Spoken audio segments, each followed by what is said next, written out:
Aldrics Guiding Hand. France, 1918. Lillian Wright flipped through the hospital registry, searching for Nathaniel Blackwood's name among the wounded. It wasn't there, but at the bottom of the list, a new name had been added in shaky script. Nathaniel Blackwood. Not dead. Chapter 1. The name that wasn't on the list. The air in the St. Remy Field Hospital hung thick with the cloying scent of antiseptic and the deeper, more disturbing odor of blood and decay. Lillian Wright traced a trembling finger down the long list of names, each one a life hanging precariously in the balance.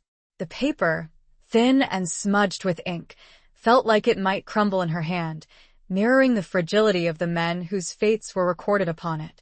Outside, the incessant drone of artillery fire was a dull, throbbing pulse, a constant reminder of the carnage that relentlessly fed this makeshift sanctuary. She had been searching for hours, her heart a frantic drum against her ribs. Each column checked, each page turned, brought a fresh wave of dread. Nathaniel Blackwood. Captain Nathaniel Blackwood. The name echoed in her mind, a desperate prayer, a frantic plea. He had promised to return. He had sworn it, his hand gripping hers with a fierce intensity that had, at the time, felt like an unbreakable vow. But promises, like men, were easily broken in this war. Lillian was not a nurse. She was a volunteer, a woman driven by a desperate need to be closer to the front, closer to him. She had pulled strings, used her family's dwindling influence, and navigated a labyrinth of military bureaucracy to secure a position at St. Remy, a sprawling, chaotic complex of tents and hastily erected buildings just a few miles from the front lines. She told herself it was duty, a patriotic urge to serve her country. But the truth, a truth she barely dared to whisper even to herself, was that she was here for Nathaniel. The initial lists had been meticulously compiled, typed in neat, official script. But as the casualties mounted, as the relentless tide of wounded overwhelmed the already strained resources, the entries became more frantic, more desperate. Scrawled handwriting, misspellings, names crossed out and replaced with chillingly brief annotations. Deceased, missing, transferred. She reached the bottom of the latest list, her breath catching in her throat. Empty. His name wasn't there. Relief, swift and dizzying, washed over her, followed immediately by a chilling premonition. Absence didn't mean safety. It often meant something far worse. Missing. Unaccounted for. Lost in the vast, churning maw of the battlefield. A young nurse, her face pale with exhaustion, her apron stained crimson, brushed past Lillian, muttering, "Another convoy coming in. God help us all." Lillian felt a hand on her shoulder, a gentle pressure that made her jump. It was Sister Agnes, the head nurse, a woman whose steely resolve was tempered by a deep well of compassion. Her eyes, though lined with fatigue, held a spark of unwavering strength. "Still searching, Mrs. Wright?" she asked, her voice surprisingly soft. Lillian nodded, unable to speak past the lump in her throat. "He's a strong man, your Captain Blackwood," Sister Agnes said, her gaze knowing. Everyone at St. Remy knew about Lillian's vigil. It was impossible to keep secrets in a place where life and death were such intimate companions. "He has a will to live. I've seen it in his eyes." Lillian had seen it too. A fire, a fierce determination that burned bright even in the face of unimaginable horrors. It was that fire that had drawn her to him, that had ignited a love that blossomed amidst the ruins of war. "There's a new addendum," Sister Agnes continued, pointing to a single sheet of paper tacked haphazardly to the bottom of the main list. "Just arrived." Names they couldn't fit on the others. Lillian's heart leaped. She rushed to the addendum, her eyes scanning the hastily written names. And there, at the very bottom, scrawled in a shaky, almost illegible hand, was a name. It was barely more than a scribble, a desperate mark made by someone clinging to life. Nathaniel Blackwood. But next to the name, there were no further details that she wanted. No mention of wounds, no indication of his condition. Just 3 small words added, almost as an afterthought, 3 words which changed everything. Not dead. Yet. The world seemed to tilt on its axis. Relief warred with a new, more profound terror. He was alive. But for how long? The yet hung in the air, a chilling caveat, a reminder of the precariousness of his existence. She looked up at Sister Agnes, her eyes filled with a desperate plea. Where is he? I need to see him. Sister Agnes hesitated. He's Not in the main wards. He's in the isolation tent. for the Severely wounded. The ones. She trailed off, unable to finish the sentence. The ones who were unlikely to survive. Lillian felt a cold dread creep through her veins. The isolation tent. The place where hope went to die. But she wouldn't give up. Not now. Not ever.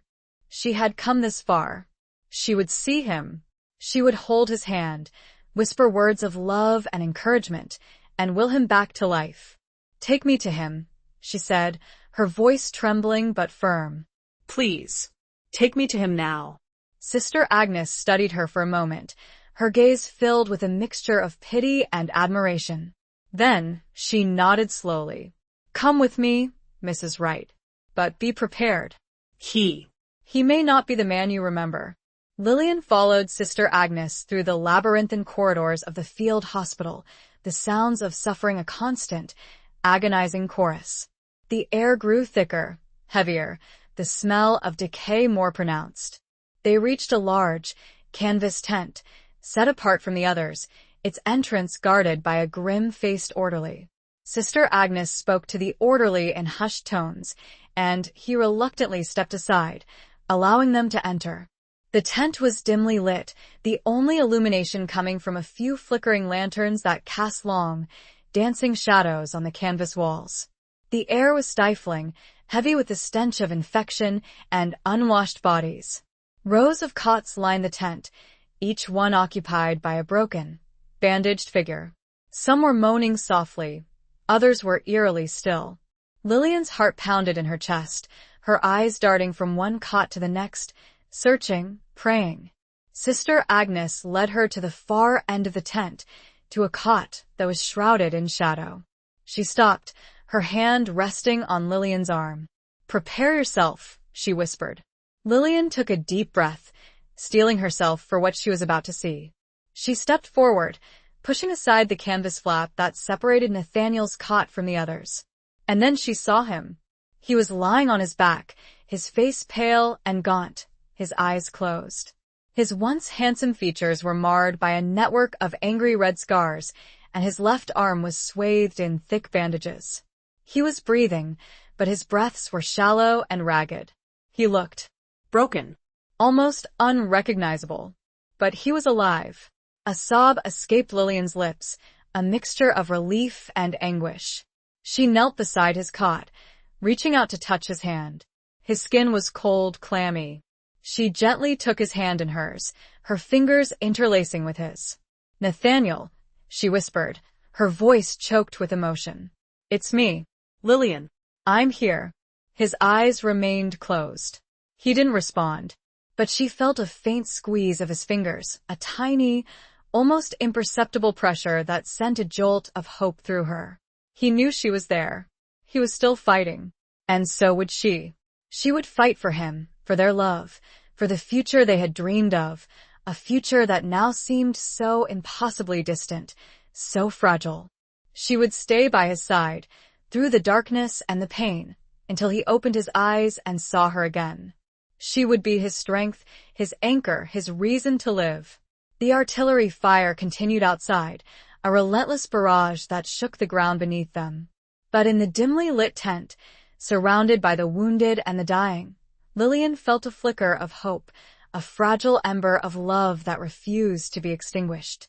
It was a love born in the midst of war, a love that had been tested by fire, and a love that, she prayed, would somehow, miraculously, survive. She squeezed his hand again, a silent vow echoing in the stillness of the tent. A silent promise, to stay, that left a mark that not even the war could wash away. Chapter 2. Whispers in the convalescent ward. The days that followed blurred into a relentless cycle of tending, waiting, and praying. Lillian moved into a small, cot-filled room shared with other volunteers, sacrificing sleep and comfort for the precious hours she could spend at Nathaniel's side. The isolation tent remained a purgatory of suffering, but Lillian transformed her corner of it into a sanctuary. She brought fresh flowers, when she could find them, their vibrant colors a stark contrast to the drab canvas and stained bandages. She read to him passages from his favorite books, poetry that spoke of love and longing, stories of a world untouched by war. She talked to him, sharing her hopes and fears, her memories of their brief, stolen moments of happiness before the war had ripped them apart. She learned to change his dressings, her touch gentle and practiced, her stomach churning at the sight of his ravaged flesh. She bathed his fevered brow, whispering soothing words, willing him to fight, to hold on. She learned the rhythm of his breathing, the subtle shifts in his expression that hinted at pain or, on rare occasions, a fleeting awareness. The other occupants of the isolation tent were a silent, spectral presence. Men broken beyond repair, their bodies and minds shattered by the horrors they had endured. Some lingered for days, weeks, their lives slowly ebbing away. Others slipped away quietly in the night, their passing marked only by the removal of their cot and the arrival of another broken soul. Lillian became a familiar figure in the tent, a beacon of hope in a sea of despair. The other volunteers, the nurses, even the hardened orderlies, treated her with a mixture of respect and pity. They knew her story, or at least the parts of it that were whispered in hushed tones in the corridors and mess tents. The woman who had come to find her lost love, the woman who refused to give up hope, even when all hope seemed lost.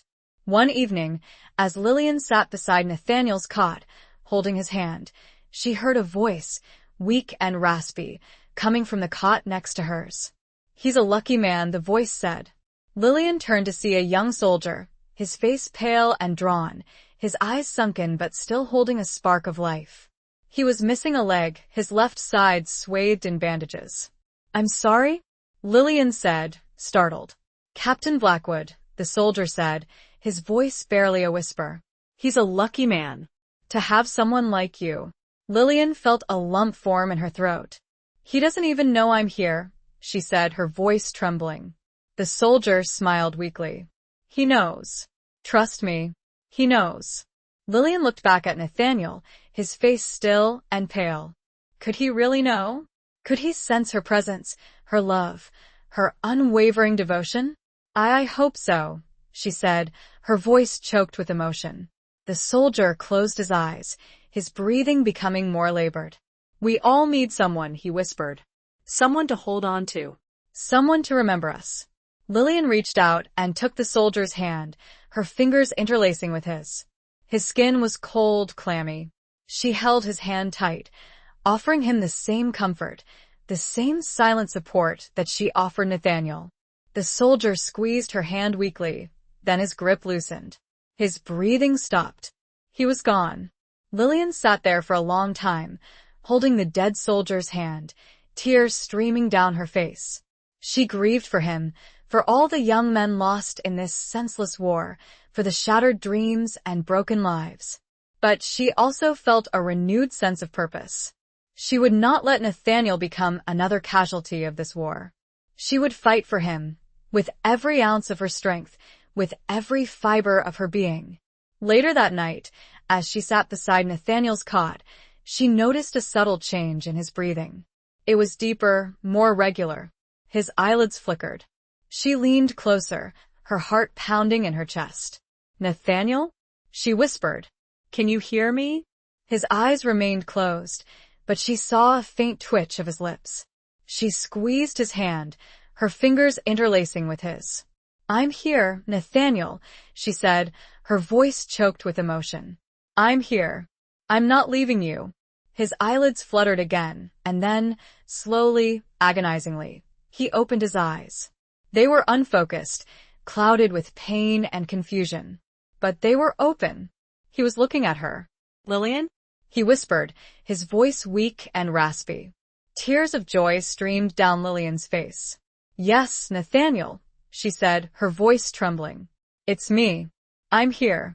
He tried to smile, but his face was contorted with pain. You came, he whispered. I promised I would, she said, her voice choked with emotion. I promised I would never leave you. He closed his eyes again, his breathing becoming more labored. But he had seen her. He had spoken to her.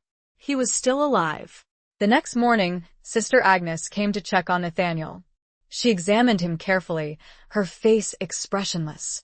He's improving, she said, her voice surprisingly gentle. It's remarkable. I've never seen anything like it.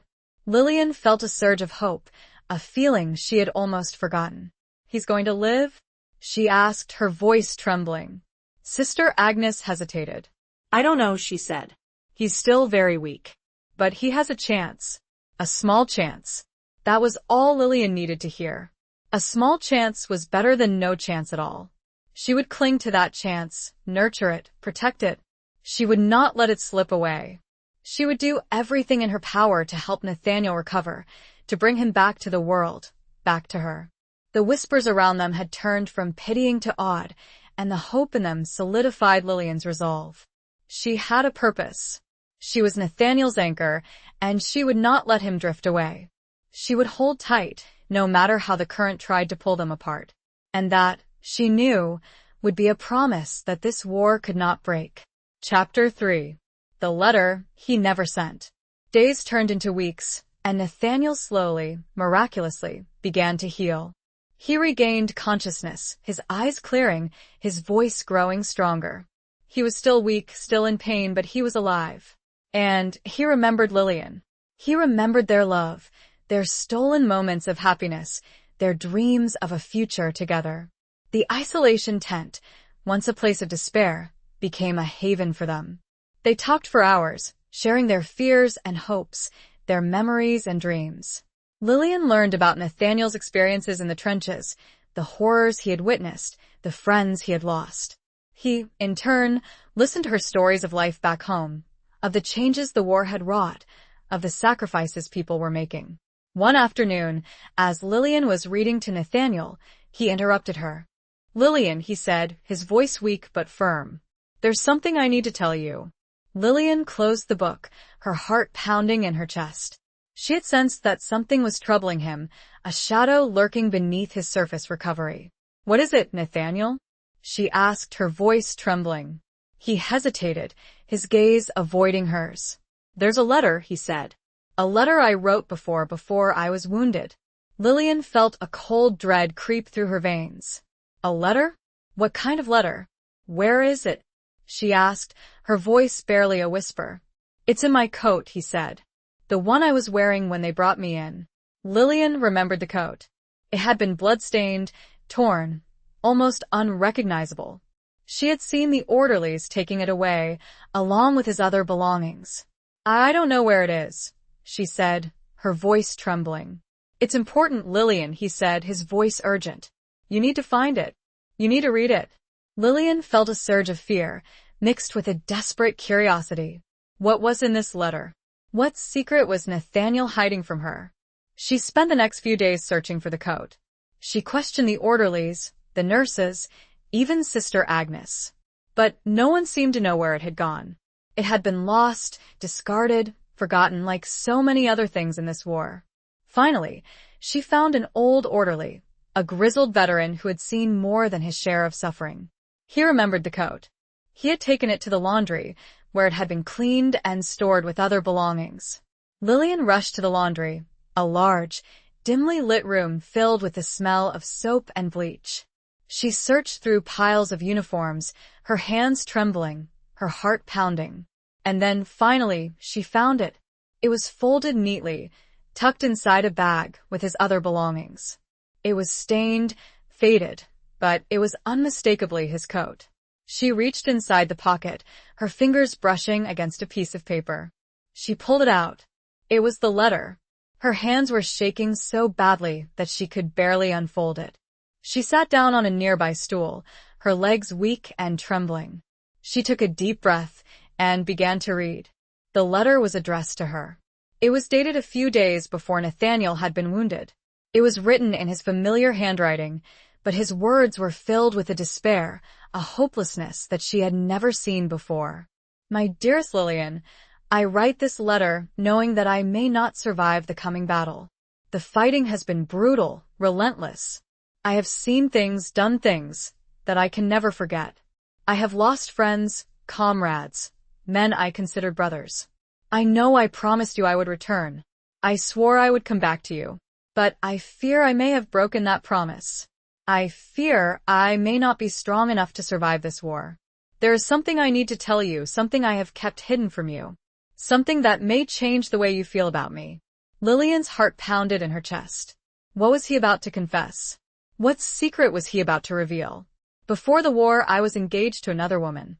Her name was Eleanor. We were to be married. But then the war came, and everything changed. I met you, Lillian, and I fell in love with you. I fell in love with your kindness, your strength, your unwavering spirit. You brought light into my darkness, hope into my despair. I broke off my engagement with Eleanor. I told her I could not marry her, that I had found someone else. She was heartbroken, devastated. I know I hurt her deeply, but I could not live a lie. I could not marry one woman while loving another. I had to follow my heart, even if it meant breaking hers. Lillian felt a wave of dizziness, a mixture of shock and relief. He had been engaged, but he had broken it off. For her. I know I should have told you sooner, Lillian, but I was afraid. Afraid of losing you. Afraid of your judgment. Afraid of the consequences. But now, facing the possibility of my own death, I cannot keep this secret any longer. I need you to know the truth. I need you to forgive me. If I survive, I will understand if you cannot forgive me. I will understand if you cannot love a man who has caused so much pain. But if I do not survive, know this, Lillian. I love you. I have always loved you. And I will always love you. You are the only woman I have ever truly loved. Yours eternally, Nathaniel. Lillian finished reading the letter, tears streaming down her face. She felt a mixture of emotions, sadness, anger, relief, and, above all, love. He had kept a secret from her, a secret that had weighed heavily on his soul. But he had done it out of love, out of fear of losing her. She folded the letter carefully, her hands trembling. She held it close to her heart. It was a testament to his love, a love that had endured despite the secrets, the lies, the horrors of war. A love that would give her strength to help see him through his suffering. She went back to the isolation tent, her heart filled with a renewed sense of purpose. She found Nathaniel awake, his eyes watching her expectantly. She sat beside his cot, taking his hand in hers. She looked into his eyes, her gaze filled with love and forgiveness. I found the letter, Nathaniel, she said, her voice soft but firm. He closed his eyes, his face etched with pain and regret. I'm sorry, Lillian, he whispered. I should have told you sooner. I know, she said. But it doesn't matter now. All that matters is that you're alive. And that we're together. She leaned down and kissed him, her lips brushing against his. It was a kiss of forgiveness, of understanding, of unwavering love. A kiss that sealed their bond, a bond that had been tested by fire, but had emerged stronger, more resilient. The letter that he never sent, in the end, revealed not a betrayal, but the depth of his flawed, human, enduring love. And that, she realized, was a truth more precious than any unburdened confession could have been. Chapter 4. Scars beneath the uniform. The physical wounds healed, slowly but surely. Lillian was a constant presence at Nathaniel's side, tending to his needs, encouraging him, willing him back to health. The doctors were amazed by his progress, attributing it to his strong constitution and Lillian's unwavering care. But there were other scars, deeper scars, that were not so easily healed. Scars that lay hidden beneath the uniform, beneath the bandages, beneath the surface of his recovery. Nightmares plagued him. He would wake up screaming, drenched in sweat, his body trembling, his eyes filled with terror. Lillian would hold him close, whispering soothing words, stroking his hair, until the tremors subsided and he drifted back into a fitful sleep. He rarely spoke of what he had seen, what he had done in the trenches. But sometimes, in his sleep, he would mutter fragments of sentences, names of fallen comrades, cries of fear and pain. Lillian listened, her heart aching for him, wishing she could take away his suffering, erase the horrors that haunted his mind. One evening, as they sat together in the convalescent ward, a large, airy room filled with recovering soldiers, Nathaniel finally broke his silence. "I killed a man, Lillian," he said, his voice flat, devoid of emotion. Lillian felt a chill run down her spine. She had known, of course, that he had killed. He was a soldier. That was his job. But hearing him say it, seeing the pain in his eyes, made it all too real. "He was just a boy," Nathaniel continued, his gaze fixed on some distant point. "No older than 18. He was scared, terrified. He didn't want to fight. But he had a gun, and he was pointing it at me." He paused, his breathing becoming ragged. "I had no choice. It was him or me. I pulled the trigger." I saw the life drain from his eyes. Lillian reached out and took his hand, her fingers interlacing with his. His skin was cold, clammy. "You did what you had to do, Nathaniel," she said, her voice soft but firm. "You were protecting yourself. You were protecting your comrades." He shook his head. "It doesn't matter." He was still a human being. He had a life, a family, dreams. And I took it all away. Lillian felt tears welling up in her eyes. She knew there were no words that could truly comfort him, no easy answers to the moral dilemmas of war. "I know it's hard, Nathaniel," she said. "But you can't let this consume you. You can't let it destroy you." He looked at her, his eyes filled with a deep, profound sadness. "How can I not?" he asked. "How can I live with myself, knowing what I've done?" Lillian tightened her grip on his hand. "You learn to live with it," she said. "You find a way to carry the burden. You honor the memory of those you've lost by living your life to the fullest, by making a difference in the world." She leaned closer, her voice barely a whisper. "You're not alone, Nathaniel. I'm here for you. We'll face this together. We'll find a way to heal, to find peace." He closed his eyes, his body trembling. He leaned his head against her shoulder, his tears soaking her dress. She held him close, her arms wrapped around him, offering him the comfort, the support, the unwavering love that he needed. The days that followed were not easy. Nathaniel continued to struggle with his demons, with the guilt and the trauma that haunted him. But Lillian was always there, a constant presence, a source of strength and comfort. She encouraged him to talk about his experiences, to share his feelings, to release the pent-up emotions that were poisoning his soul. She listened patiently, without judgment, offering him her understanding and compassion. She also helped him to find ways to channel his pain, to find meaning and purpose in his life. She encouraged him to write, to paint, to engage in activities that brought him joy and solace. Slowly, gradually, Nathaniel began to heal. The nightmares became less frequent, the flashbacks less intense. He began to smile again, to laugh, to find pleasure in the simple things in life. The scars remained, of course.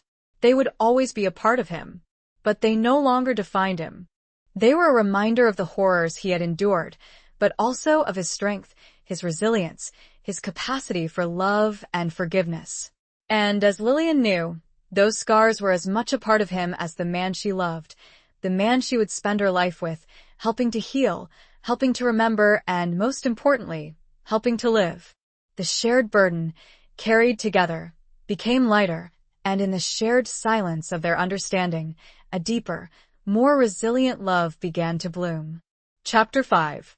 A Dance in the Ruined Chapel. As spring arrived, painting the war-torn landscape with a fragile beauty, a sense of cautious optimism began to permeate the convalescent ward. The relentless barrage of artillery fire had diminished, replaced by an intermittent, almost hesitant, rumble. Rumors of an armistice, of a possible end to the war, circulated among the soldiers, fueling a mixture of hope and disbelief. Lillian noticed a change in Nathaniel. He was stronger, more engaged, his eyes holding a flicker of their former light. He was still haunted by his past, but he was no longer consumed by it. He was beginning to look forward, to imagine a future beyond the war. One evening, as they were strolling through the hospital grounds, they came across a small, ruined chapel. It had been partially destroyed by shelling, its roof collapsed, its stained glass windows shattered. But the walls still stood, and the altar, though damaged, remained intact. Nathaniel stopped, his gaze fixed on the chapel. "It's beautiful," he said, his voice soft and wistful. "Even in ruins." Lillian agreed. There was a certain poignancy to the ruined chapel, a sense of resilience, of enduring faith, even in the face of destruction. "I used to sing in a choir," Nathaniel said, a faint smile playing on his lips. "Before the war." Lillian was surprised. She had never known that about him. "You have a beautiful voice," she said, remembering the times he had hummed softly to himself as he recovered. He chuckled. "I don't know about that. But I enjoyed it. It was peaceful." An idea struck Lillian. "Let's go inside," she said. Nathaniel hesitated. "Are you sure?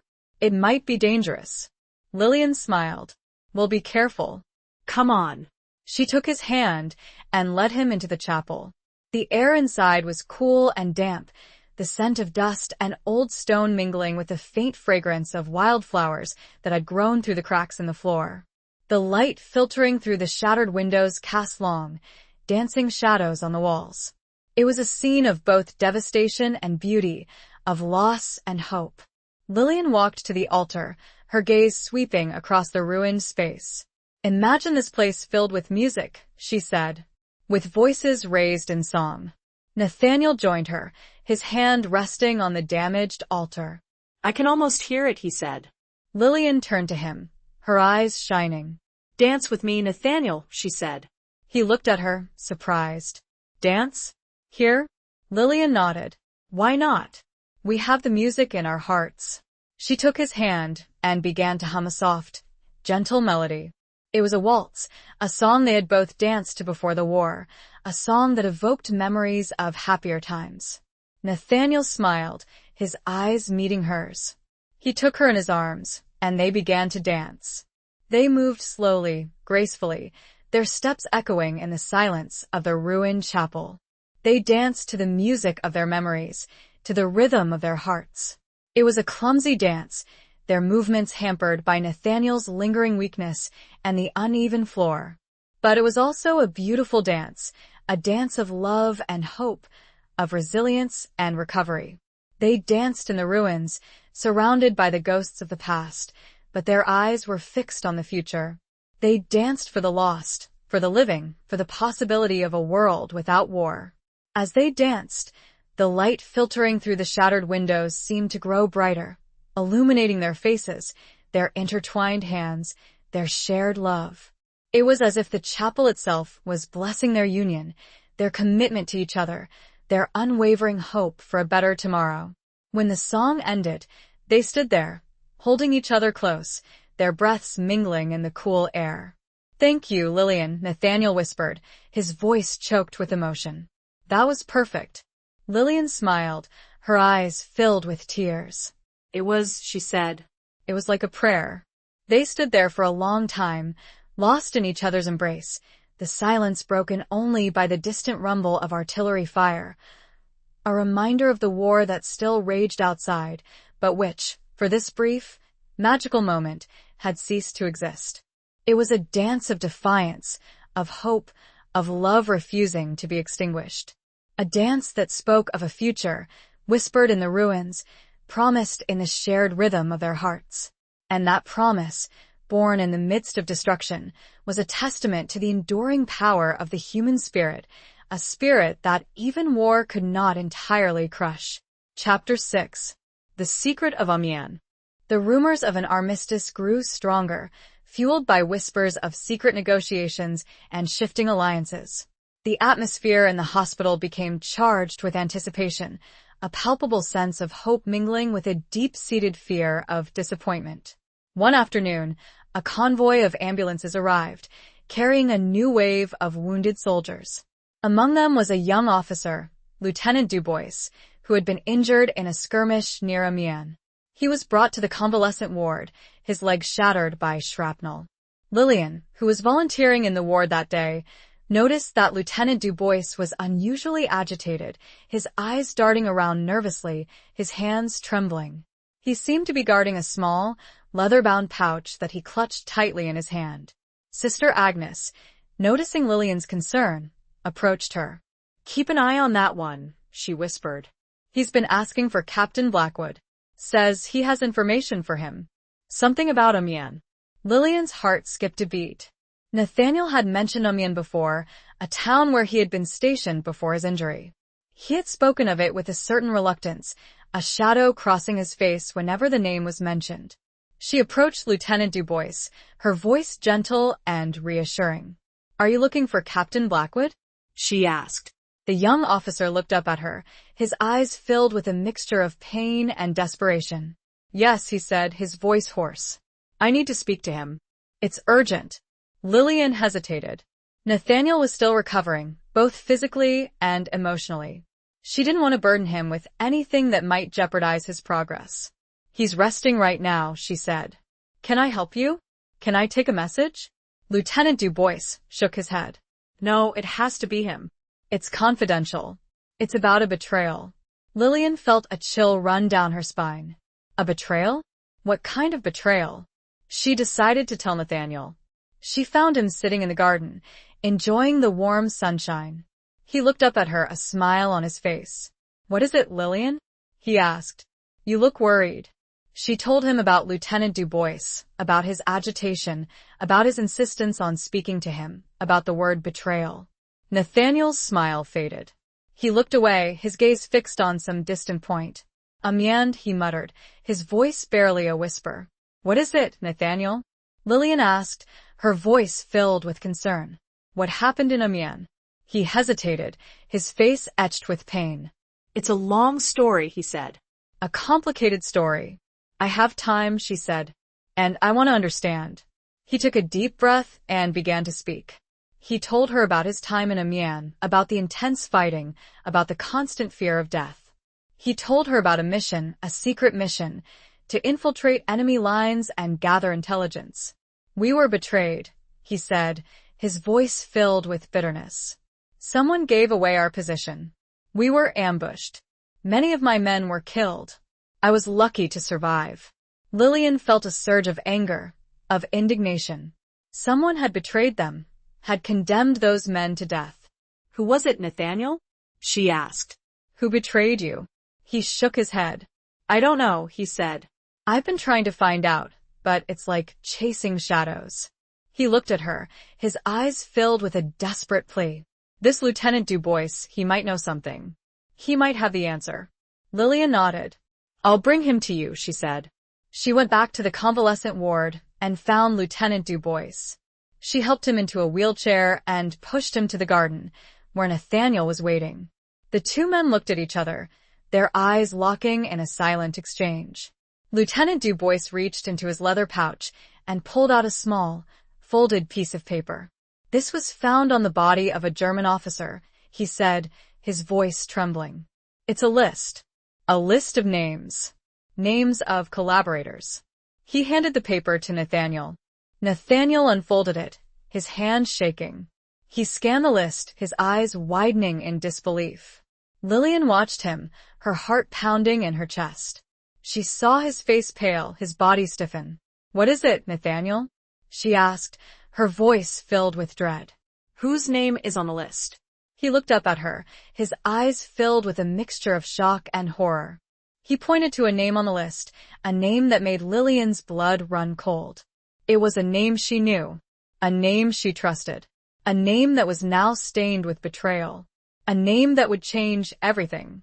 The revelation hung in the air, heavy and suffocating, a secret finally brought to light, a secret that would test their love and loyalty in ways they could never have imagined. The war, it seemed, had followed them even into their sanctuary, its tendrils of deceit reaching into the very heart of their newfound hope. Chapter 7. Betrayal in the Moonlight. The name on the list was Eleanor's. Eleanor Richards. Nathaniel's former fiancée. The woman he had left for Lillian. Lillian felt the world spin around her. It couldn't be true. It had to be a mistake. Eleanor, a traitor? It was impossible. She had known Eleanor, had met her briefly before the war. She had seemed kind, gentle, heartbroken by Nathaniel's departure, but certainly not capable of such treachery. Nathaniel was devastated. He stared at the list, his face ashen, his body trembling. "I don't understand," he whispered. "Why would she do this? Why would she betray us?" Lieutenant Dubois, his face grim, explained that Eleanor had been seen meeting with German officers in Amiens, exchanging information, receiving payment. She had been under surveillance for some time, but they had lacked concrete proof until now. Lillian tried to make sense of it. Had Eleanor's heartbreak turned into hatred? Had she sought revenge on Nathaniel by collaborating with the enemy? Or was there another explanation, a hidden motive, a deeper secret? She looked at Nathaniel, his face etched with pain and confusion. She knew she had to be strong for him, to help him through this devastating revelation. "We need to find out more, Nathaniel," she said, her voice firm despite the turmoil within her. "We need to understand why." Nathaniel nodded, his gaze still fixed on the list. "I need to see her," he said. "I need to confront her." Lillian knew that would be dangerous. Eleanor was a traitor, a collaborator. She was working with the enemy. But she also knew that Nathaniel needed answers, that he needed to face his past, to understand the betrayal that had shattered his world. They decided to seek the help of Sister Agnes. She was a woman of wisdom and discretion, and she had connections with the French resistance. She listened to their story, her face grave. "This is a dangerous situation," she said. "But I understand your need for answers. I will help you." Sister Agnes arranged for them to travel to Amiens, under the guise of a medical transfer for Nathaniel. She provided them with false papers, a contact within the resistance, and a warning to be extremely careful. They arrived in Amiens under the cover of darkness, the town shrouded in an eerie silence. The war had taken its toll on the city, leaving behind a trail of destruction and despair. Their contact, a grizzled old man named Jean-Pierre, led them to a hidden safe house, a small, dilapidated building in a deserted alleyway. He told them that Eleanor was living in a house on the outskirts of town, under the protection of German officers. Nathaniel and Lillian decided to confront Eleanor that night. They waited until the moon was high in the sky, casting long, eerie shadows across the deserted streets. They approached the house cautiously, their hearts pounding in their chests. The house was dark, silent. They slipped through the garden, their footsteps muffled by the soft earth. Nathaniel found an unlocked window. He climbed inside, Lillian following close behind. They found themselves in a dimly lit living room, furnished with expensive furniture, a stark contrast to the poverty and deprivation of the surrounding town. They heard voices coming from another room. Nathaniel signaled Lillian to stay put. He crept towards the door, his hand reaching for the pistol he had concealed beneath his coat. He peered through the crack in the door. He saw Eleanor, sitting at a table, talking to a German officer. They were poring over a map, their faces illuminated by the flickering candlelight. Nathaniel felt a surge of anger, of betrayal. He burst into the room, his pistol drawn. "Eleanor!" he shouted, his voice filled with rage. Eleanor and the German officer jumped up, startled. The officer reached for his weapon, but Nathaniel was faster. He fired a shot, hitting the officer in the shoulder. The officer cried out in pain, collapsing to the floor. Eleanor stared at Nathaniel, her eyes wide with fear and shock. "Nathaniel," she whispered, "what are you doing?" "You know what I'm doing," he said, his voice trembling with anger. "You betrayed us. You betrayed your country. You betrayed me." Eleanor's face crumpled. Tears streamed down her face. I had no choice," she sobbed. "They threatened me. They threatened my family." Lillian, who had followed Nathaniel into the room, felt a pang of sympathy for Eleanor. She could see the fear, the desperation, in her eyes. "Who threatened you, Eleanor?" Lillian asked, her voice softer than Nathaniel's. "Who forced you to do this?" Eleanor hesitated, her gaze darting nervously towards the wounded German officer. "It's complicated," she said. "It's not what you think." Before she could say more, they heard the sound of footsteps outside. More German soldiers were approaching. Nathaniel knew they had to escape, and quickly. He grabbed Eleanor's arm. "We're leaving," he said. Now. They fled the house, the sound of shouting and gunfire echoing behind them. They ran through the darkened streets, their hearts pounding, their breaths coming in ragged gasps. The confrontation had yielded not clarity, but a deeper, more troubling mystery. Eleanor's words, "It's not what you think," echoed in Lillian's mind, a haunting refrain that suggested a truth far more complex than simple betrayal. The moonlight, which had illuminated their path to confrontation, now cast long, deceptive shadows, obscuring the truth and leaving them running not just from the enemy, but from a secret that threatened to unravel everything they thought they knew. Chapter 8. The Price of Silence. They managed to evade the German soldiers, thanks to Jean-Pierre, who had anticipated their escape and created a diversion. They returned to the safe house, shaken and breathless, the wounded German officer's cries still echoing in their ears. Eleanor was huddled in a corner, her face pale, her body trembling. She looked at Nathaniel, her eyes filled with a mixture of fear and pleading. "You have to believe me, Nathaniel," she said, her voice choked with sobs. "I didn't want to do this. I was forced." Nathaniel stared at her, his face a mask of anger and confusion. "Forced by whom, Eleanor? And why?" What could possibly justify betraying your country, betraying your own people? Eleanor hesitated, her gaze darting nervously around the room. "I can't tell you," she whispered. "It's too dangerous." Lillian stepped forward, her voice firm but gentle. "Eleanor, we're risking our lives to help you. You need to trust us. You need to tell us the truth." Eleanor looked at Lillian, her eyes searching hers. She seemed to be weighing her options, calculating the risks. Finally, she took a deep breath and began to speak. Her voice was low, barely audible, but her words were clear. "It's my brother," she said.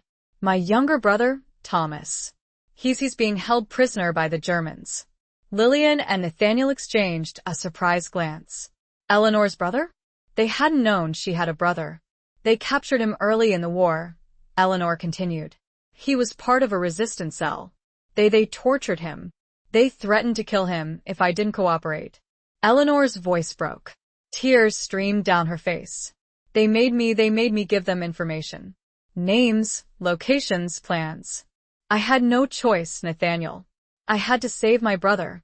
Lillian felt a wave of compassion for Eleanor. She understood the impossible choice she had faced, the agonizing dilemma of choosing between her country and her brother's life. Nathaniel, however, remained skeptical. "Why didn't you tell me?" he asked, his voice still harsh. "Why didn't you come to me for help?" Eleanor looked at him, her eyes filled with pain. "I couldn't," she said. "They were watching me, always watching me. They told me that if I breathed a word to anyone, they would kill Thomas immediately." "And the German officer?" Lillian asked. "The one you were meeting with tonight?" "He's my handler," Eleanor said. "He's the one who gives me instructions, who receives the information I provide. He's also the one who holds the key to my brother's survival." Nathaniel paced the room, his mind racing. He was torn between his anger at Eleanor's betrayal and his understanding of her desperate situation. "We need to find your brother, Eleanor," Lillian said. "We need to rescue him." Eleanor looked at her, her eyes filled with a flicker of hope. "Do you think you can?" she asked. "We'll try," Lillian said. "We have contacts in the resistance. They might be able to help." Jean-Pierre, who had been listening silently, spoke up. "It won't be easy," he said. "The Germans are holding him in a heavily guarded prison camp. It's a fortress. We have to try," Nathaniel said, his voice firm. "We can't leave him there." They spent the rest of the night planning their next move. They decided to contact the resistance, to gather information about the prison camp, to devise a plan to rescue Eleanor's brother.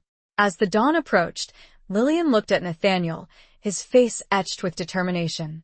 She knew that he was driven not only by a desire to help Eleanor, but also by a need to redeem himself, to atone for his own past mistakes. She reached out and took his hand, her fingers interlacing with his. "We'll do this together, Nathaniel," she said. We'll face this together, just like we've faced everything else. He squeezed her hand, his eyes meeting hers. Thank you, Lillian, he whispered, for believing in me, for standing by me. The price of Eleanor's silence had been high, paid in guilt, betrayal, and the lives of countless soldiers. But now, the truth was out, and a new, more dangerous mission had begun. A mission to rescue a young man, to redeem a broken promise, and to find, perhaps, a measure of forgiveness and redemption in the heart of a war-torn world. The silence had been broken, but the echoes of betrayal still lingered, a constant reminder of the choices they had made and the choices they were yet to make. Chapter 9. Across the Barbed Wire. The prison camp, a sprawling complex of barbed wire, watchtowers, and grim, gray buildings, loomed before them, a stark symbol of oppression and despair. It was located on the outskirts of Amiens, hidden amidst a dense forest, a place where hope went to die. Jean-Pierre had gathered information about the camp, its layout, its security measures, its routines. It was heavily guarded, with armed soldiers patrolling the perimeter, searchlights sweeping across the grounds at night, and a network of informants among the prisoners. Escaping would be nearly impossible, but Nathaniel was determined. He had studied the blueprints Jean-Pierre had obtained, memorized the guard schedules, and devised a daring, almost suicidal, plan. Lillian was terrified. She knew the risks, the dangers, the likelihood of failure. But she also knew that she couldn't let Nathaniel face this alone. She would stand by him, support him, even if it meant risking her own life. Eleanor, consumed by guilt and a desperate hope for her brother's release, had insisted on accompanying them. She knew the camp. She had visited it several times, under the guise of delivering supplies, to catch a glimpse of Thomas, to assure herself that he was still alive. They waited until nightfall, the darkness providing a cloak of concealment. They approached the camp cautiously, moving through the dense forest, their footsteps muffled by the soft earth. The air was thick with tension, with the smell of fear and damp earth. The distant sounds of barking dogs and shouting guards sent shivers down their spines. Nathaniel's plan was audacious. He intended to exploit a blind spot in the camp's security, a section of the barbed wire fence that was less heavily guarded, where the searchlights were less frequent. He planned to cut through the wire, create a diversion, and then, under the cover of darkness, slip into the camp and find Thomas. Lillian and Eleanor would remain hidden nearby, ready to provide support, to create a distraction if necessary. Nathaniel, armed with wire cutters and a pistol, crawled towards a fence, his body pressed close to the ground. He reached the blind spot, his heart pounding in his chest. He began to cut through the wire, the sharp strands snapping with a loud, metallic twang. He had almost made it through when a searchlight suddenly swept across the fence, illuminating him. A guard shouted, raising his rifle. Nathaniel froze, his body exposed, his mind racing. He was trapped. Suddenly, a loud explosion erupted nearby. Lillian and Eleanor had created a diversion, setting off a small explosive charge that Jean-Pierre had provided. The guards, startled by the explosion, turned their attention away from Nathaniel. He seized the opportunity, quickly cutting through the remaining strands of wire and slipping through the opening. He ran towards the nearest building, his body crouched low, his eyes darting around nervously.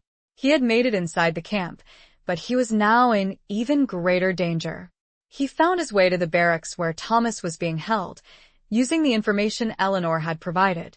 He slipped inside, the air thick with the smell of unwashed bodies and stale food.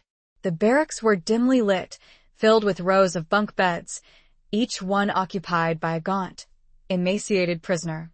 Nathaniel searched the faces, his heart aching at the sight of so much suffering. He finally found Thomas, lying on a bunk in the corner, his body weak and frail, his eyes closed. He looked like a shadow of his former self. Nathaniel knelt beside him, gently shaking his shoulder. "Thomas," he whispered. "It's me, Nathaniel. I'm here to get you out." Thomas's eyes fluttered open. He looked at Nathaniel, his gaze unfocused, confused. "Nathaniel?" he whispered, his voice weak and raspy. Is it really you? Yes, Nathaniel said. It's me. We're getting you out of here. He helped Thomas to his feet, supporting his weakened body. They slipped out of the barracks, moving cautiously through the shadows. They were almost to the fence when they heard shouting. The guards had discovered the cut wire. The alarm had been raised. Nathaniel pushed Thomas ahead of him, urging him to run. They reached the fence, the opening still there. Nathaniel helped Thomas through the opening, then followed him, scrambling through the wire, tearing his clothes, cutting his skin. They ran, their lungs burning, their legs aching, the sound of gunfire and shouting echoing behind them. They ran towards the forest, towards freedom, towards a future that, just moments ago, had seemed impossible.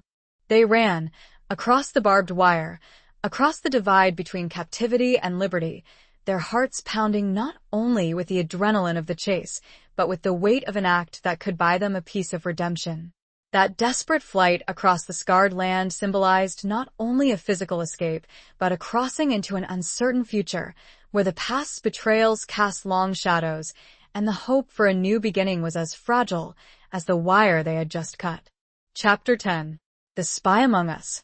They made it back to the safe house, exhausted, wounded, but alive. Thomas, weak and disoriented, was reunited with Eleanor, their embrace a mixture of relief, joy, and disbelief. The reunion was a poignant moment, a testament to the enduring power of family bonds, forged in the crucible of war. But their escape had not gone unnoticed. The Germans were furious, their pride wounded, their security breached. They launched a massive manhunt, searching every house, every street, every alleyway in Amiens. The town was under lockdown, a virtual prison. Jean-Pierre warned them that it was too dangerous to stay in Amiens. They needed to leave, to get out of France, to find a safe haven. He had contacts in Switzerland, a neutral country, where they could find refuge. But leaving wouldn't be easy. The borders were heavily guarded, the roads patrolled, the trains monitored. They would need false papers, a convincing cover story, and a lot of luck. As they were planning their escape, Lillian noticed something odd. Eleanor was acting strangely, her eyes darting around nervously, her hands trembling. She seemed to be avoiding eye contact, her answers to questions evasive and vague. Lillian's suspicions were aroused. She remembered Eleanor's betrayal, her collaboration with the Germans. Could she be trusted? Was she truly on their side, or was she playing a double game, waiting for an opportunity to betray them again? Lillian shared her concerns with Nathaniel. He was reluctant to believe that Eleanor would betray them again, especially after they had risked their lives to rescue her brother. But he also knew that they couldn't afford to take any chances. They decided to keep a close watch on Eleanor, to monitor her movements, to listen to her conversations. One evening, as Lillian was preparing a meager meal, she overheard Eleanor talking to Thomas in hushed tones. She couldn't make out all the words, but she heard enough to confirm her suspicions. Eleanor was planning to contact the Germans, to inform them of their escape plan, to betray them once again. Lillian was shocked, heartbroken. She had trusted Eleanor, had believed in her redemption. But now, it seemed, she had been wrong. She confronted Eleanor, her voice trembling with anger and disappointment. "I know what you're planning," she said. "I heard you talking to Thomas." Eleanor's face paled. She looked at Lillian, her eyes filled with fear and guilt. I didn't want to," she stammered. "But they threatened me again. They said they would kill Thomas if I didn't cooperate." Lillian felt a surge of anger, but also a flicker of understanding. She knew the impossible choices that war forced upon people, the agonizing dilemmas that tested their loyalties and their morals. "There's always a choice, Eleanor," Lillian said, her voice firm. "You can choose to betray us, to condemn us to death. Or you can choose to stand with us, to fight for freedom, to fight for what's right." Eleanor looked at Lillian, her eyes torn between fear and a nascent hope. I don't know what to do," she whispered. "I do," a voice said from behind them. It was Nathaniel. He had overheard their conversation. He looked at Eleanor, his face a mixture of sadness and determination. "You're going to help us, Eleanor," he said. "You're going to help us escape. And then, you're going to help us bring down the people who have been controlling you, who have been using you." Eleanor looked at him, her eyes searching his. She saw in his gaze not anger or condemnation, but a glimmer of hope, a chance for redemption. "How?" she asked, her voice barely a whisper. "We have a plan," Nathaniel said. "A plan that will expose the truth, a plan that will bring justice to those who deserve it. But it will require your help, your courage, your loyalty." The spy among them had been revealed, but the revelation had not led to simple condemnation. Instead, it had opened up a new, more dangerous path, a path that required trust, forgiveness, and a willingness to confront the enemy not with weapons, but with the truth. The discovery of the continued betrayal was not an end, but a beginning, forcing them all to confront their own inner demons and to choose, once and for all, which side they were truly on. Chapter 11. Promises Made, Promises Broken. Nathaniel's plan was intricate and dangerous, relying on Eleanor's inside knowledge of the German operations and her ability to regain their trust, at least temporarily. It involved using Eleanor as a double agent, feeding the Germans false information while simultaneously helping Lillian, Nathaniel, and Thomas escape to Switzerland. The risk was enormous. If Eleanor was discovered, she would be executed. If the plan failed, they would all be captured or worse. But they had no other choice. It was their only chance to escape, to expose the German spy network, and to bring some measure of justice to the countless victims of the war. Eleanor, driven by a mixture of guilt, fear, and a newfound determination to redeem herself, agreed to the plan. She contacted her German handler, the officer Nathaniel had shot, and told him that she had information about the escaped prisoners, that she knew their escape route. The officer, still recovering from his wound, was suspicious but also eager to recapture the fugitives and to salvage his reputation. He agreed to meet with Eleanor, alone, at a secluded location outside of Amiens. The meeting was a tense, carefully orchestrated charade. Eleanor, wearing a hidden microphone that Jean-Pierre had provided, fed the officer false information, leading him to believe that Lillian, Nathaniel, and Thomas were planning to cross the border into Belgium. Meanwhile, Nathaniel, Lillian, and Thomas, with the help of Jean-Pierre and the resistance, were preparing to travel in the opposite direction, towards Switzerland. They had obtained false papers, disguised themselves as refugees, and secured passage on a train carrying wounded soldiers and civilians. The deception worked, at least initially. The Germans, believing Eleanor's information, focused their search on the Belgian border, leaving the route to Switzerland relatively unguarded. But as Lillian, Nathaniel, and Thomas were boarding the train, a complication arose. A German officer, recognizing Thomas from the prison camp, became suspicious. He questioned them, scrutinized their papers, his eyes filled with doubt. Lillian felt a surge of panic. They were about to be discovered, their plan about to unravel. Nathaniel, sensing the danger, stepped forward, his voice calm and authoritative. He claimed that Thomas was his brother, that he was suffering from shell shock, that he was being transferred to a hospital in Switzerland. The officer remained skeptical, but he hesitated. He knew that arresting a wounded soldier, especially one claiming to be the brother of a decorated officer, could have serious repercussions. He decided to call for reinforcements to verify their story. Lillian knew they were running out of time. They had to act quickly. She looked at Nathaniel, her eyes pleading. He nodded, understanding her unspoken message. He reached into his coat, pulling out a small, silver locket. It was a locket that Lillian had given him, a token of her love, a reminder of their promise to each other. He handed the locket to the German officer. "This is my family heirloom," he said. "It's been passed down for generations. It's proof of my identity, of my family's honor." The officer examined the locket, his eyes lingering on the intricate engraving. He recognized the crest, a symbol of a prominent French family, a family known for their loyalty and patriotism. He hesitated, his suspicion warring with his respect for tradition and authority. Finally, he handed the locket back to Nathaniel. "Very well," he said. "You may proceed. But I will be verifying your story." Nathaniel thanked the officer, his heart pounding in his chest. They had narrowly escaped, Their deception saved by a symbol of love and loyalty, a promise made and, for now, kept. They boarded the train, their bodies trembling with relief and fear. They had made it, but they were not safe yet. They still had a long journey ahead of them, a journey filled with uncertainty and danger. As the train pulled away from the station, Lillian looked at Nathaniel, her eyes filled with gratitude and love. She knew that he had risked everything for her, for Thomas, for their future. He had kept his promise, a promise born in the midst of war, a promise that had been tested by fire, a promise that had now become a lifeline. But the promise that Eleanor had made and subsequently broke hung over them like a storm cloud, a somber reminder that while some bonds strengthened under pressure, others shattered, leaving behind a residue of betrayal that even the most daring escape could not entirely erase. Chapter 12. The Escape from Reims. The train journey to Switzerland was fraught with peril.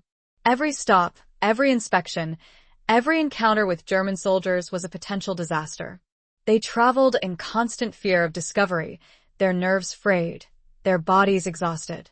Lillian, Nathaniel, and Thomas huddled together in a crowded compartment, trying to blend in with the other passengers, a mix of wounded soldiers, displaced civilians, and refugees fleeing the war. They spoke in hushed tones, avoiding eye contact with anyone who seemed suspicious. Thomas, still weak and traumatized, was a constant source of concern. He was prone to panic attacks, his nightmares returning with a vengeance. Lillian and Nathaniel took turns comforting him, reassuring him, trying to keep him calm. As they neared the Swiss border, the tension increased. The German presence became more pronounced, the inspections more thorough.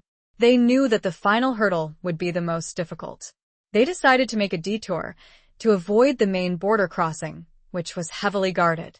Jean-Pierre had provided them with a map, showing a less traveled route, a mountain pass that was used by smugglers and resistance fighters. They left the train at a small, rural station, a few miles from the border. They set off on foot, following the map, their bodies aching, their spirits flagging. The terrain was rugged, the path steep and treacherous.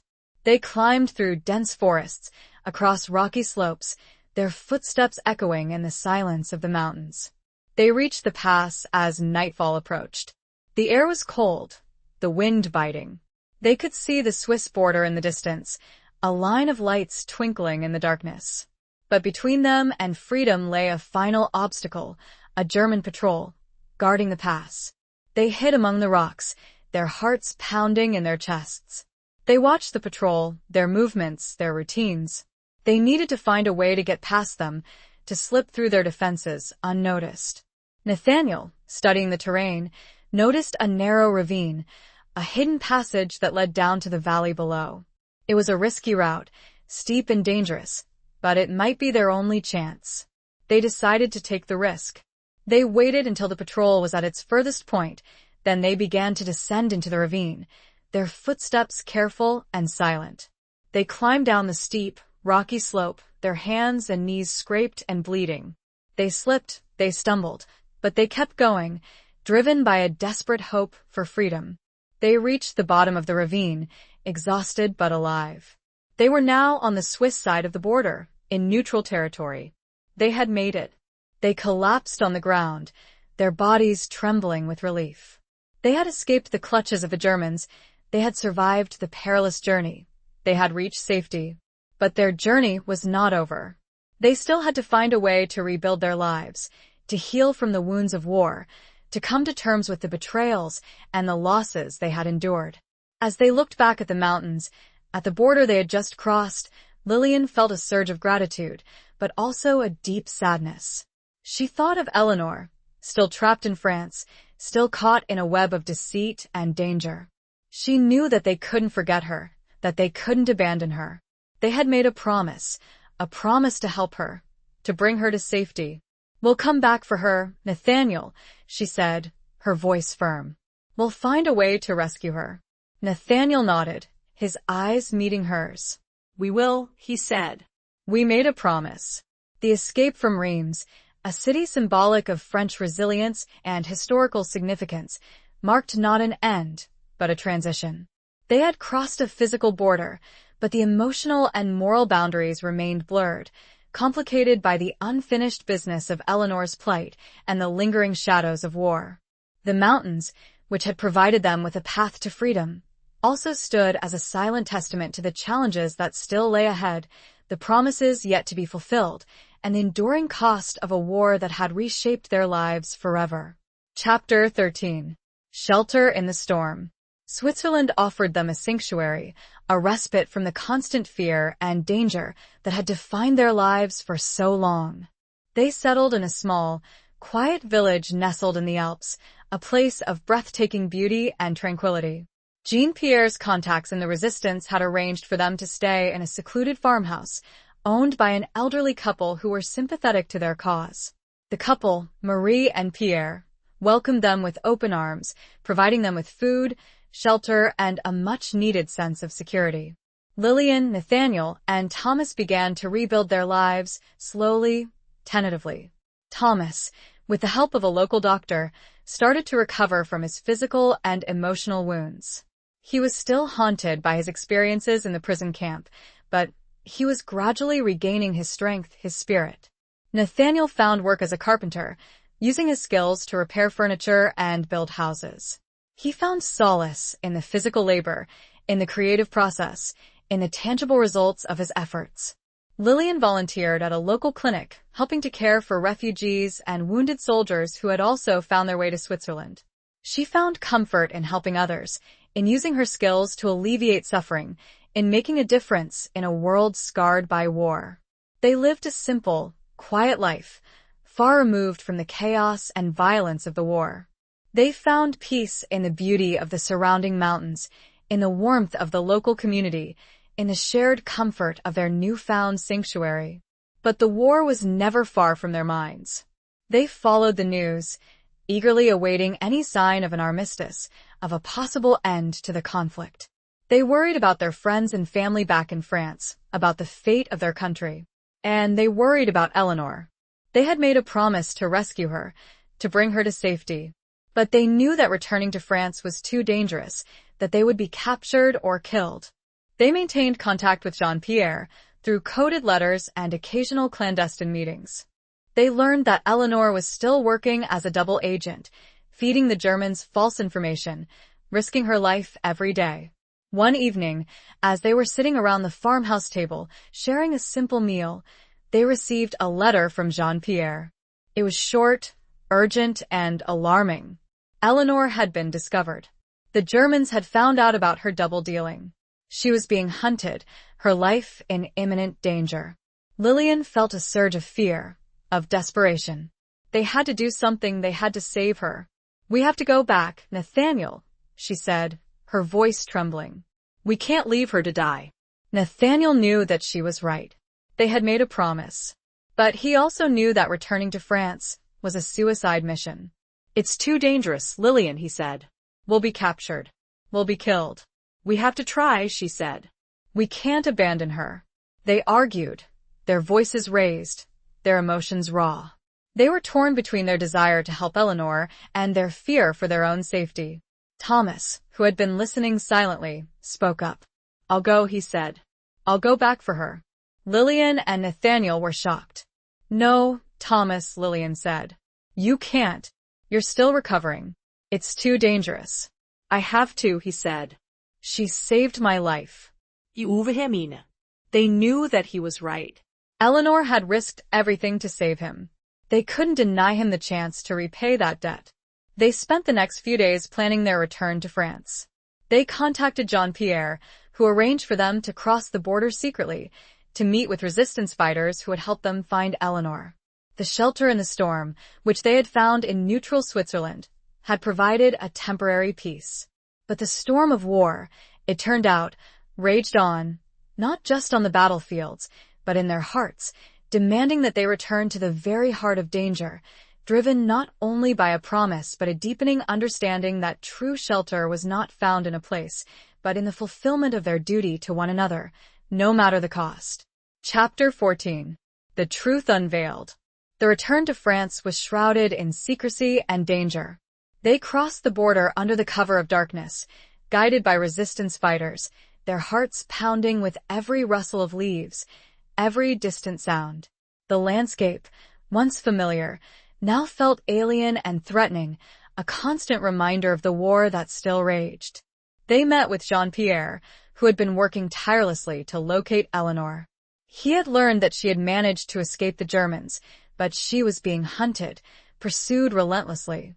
She was hiding in a small, abandoned village, deep in the countryside, a place ravaged by war and neglect. They set off immediately, guided by Jean-Pierre, their journey a tense, nerve-wracking race against time. They traveled through deserted roads, past bombed-out buildings, the air thick with the smell of decay and fear. They found Eleanor hiding in the cellar of a ruined church, her face pale and gaunt, her body trembling. She was injured, a bullet wound in her shoulder, her clothes torn and dirty.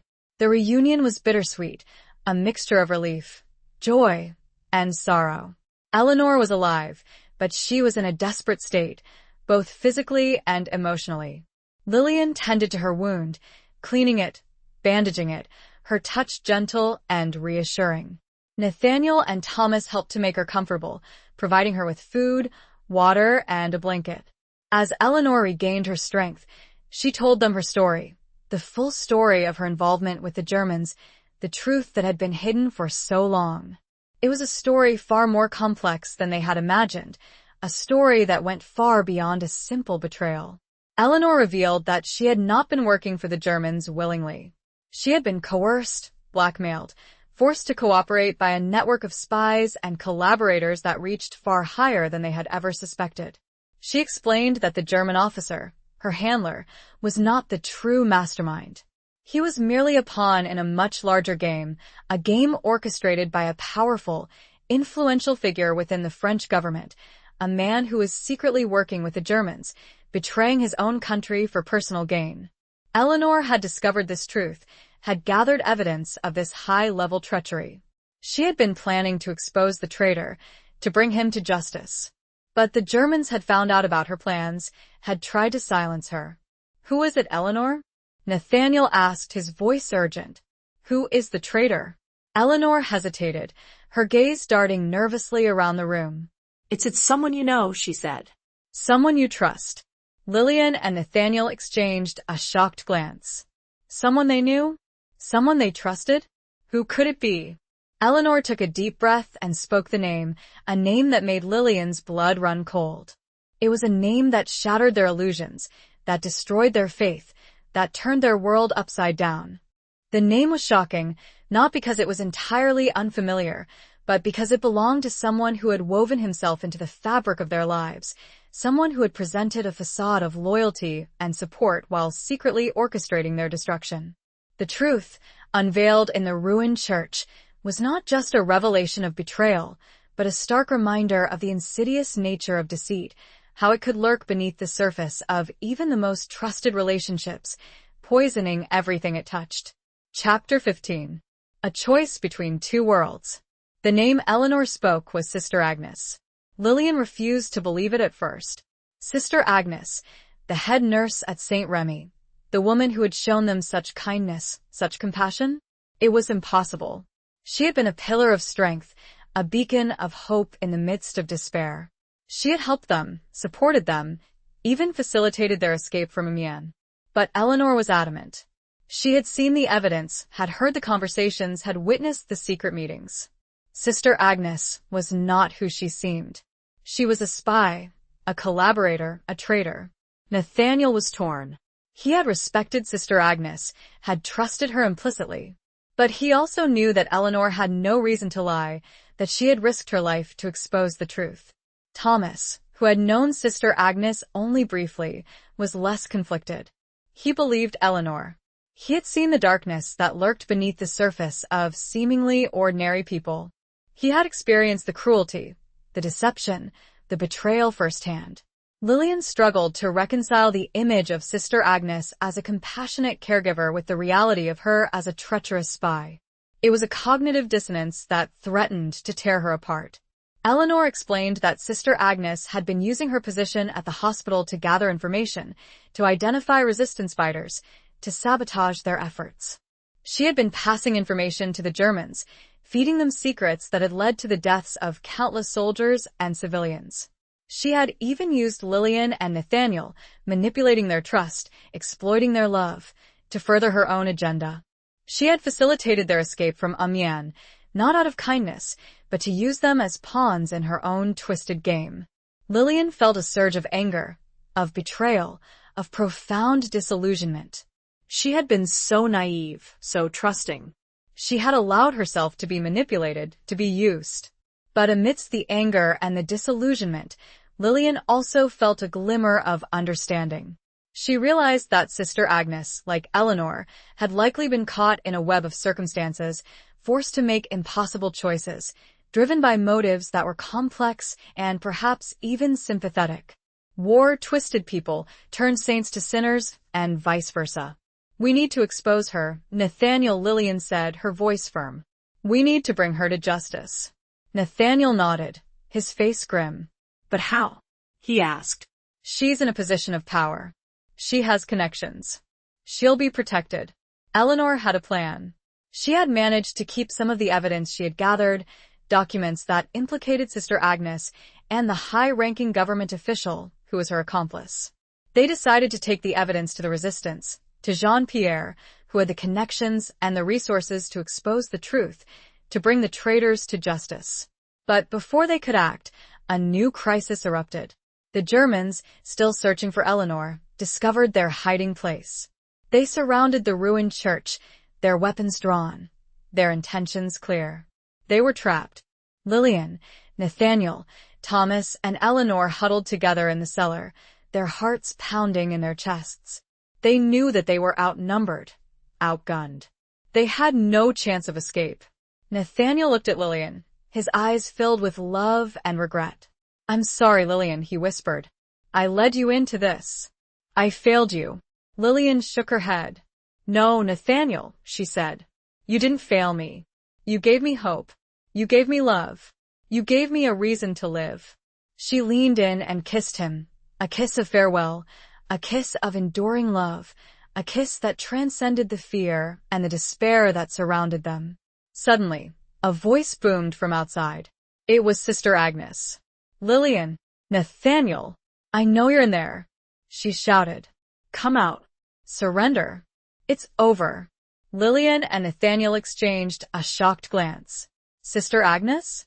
How had she found them? Eleanor's eyes widened in realization. She gasped. "The microphone," she whispered. "She must still have a listening device." "From Amiens." It was true. The microphone that Jean-Pierre had given Eleanor, the one she had used to deceive the German officer, was still active. Sister Agnes had been listening to them, tracking them, waiting for the opportune moment to strike. They were trapped, betrayed by the very person they had once trusted. Lillian felt a surge of despair, of hopelessness. But she also felt a flicker of defiance, a refusal to give up. She looked at Nathaniel, her eyes shining with determination. "We have a choice, Nathaniel," she said. "We can surrender and let them win. Or we can fight, even if it means our deaths."